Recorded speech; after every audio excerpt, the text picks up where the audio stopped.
Kitabu cha Amosi mlangoni wa hamu. Utiriri na adabu ya Israeli. Sirikizani ujumbe ambao Bwana ananena juu zenu, heni ana Israeli. Anaona juu za taifa rose, rorambusha kula nchi ya Misri nikiamba. Kaiza mataifa gosi gadsi.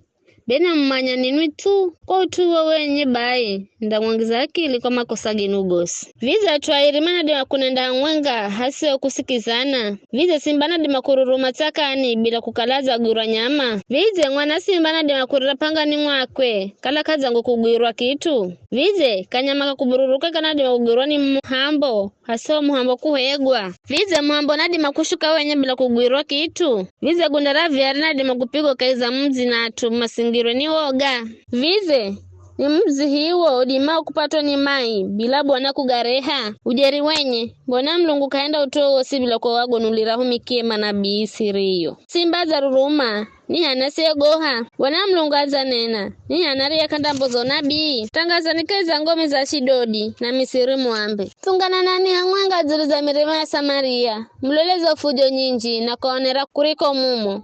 Bwana anamba kama manya kuenda hacha watu maikawa kiba mahali mario pata kwa kibavu na uhoki kaza ngome zao.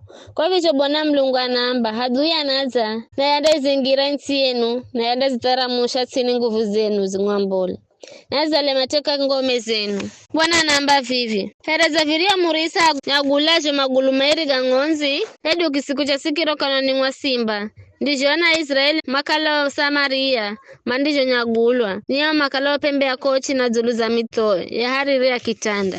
Bwana Mlungu wa majeshi anaamba sirikizana ng'ambozo shahidi zulu za lukolo la Jakobu maana usiku ndio angiza akile Israeli kwa makusagao ndaadibu vijaji kwa mbozo la sadaka cha Beteli pembeze sindatosa zigwetsi ndazipiga nyumba za makati ga peho na za makati ga zoho na zo nyumba zilizo dono na pembe za nzovu kazindaone wakaheri na zo nyumba bomu zindakala na mwisho Bwana azamba.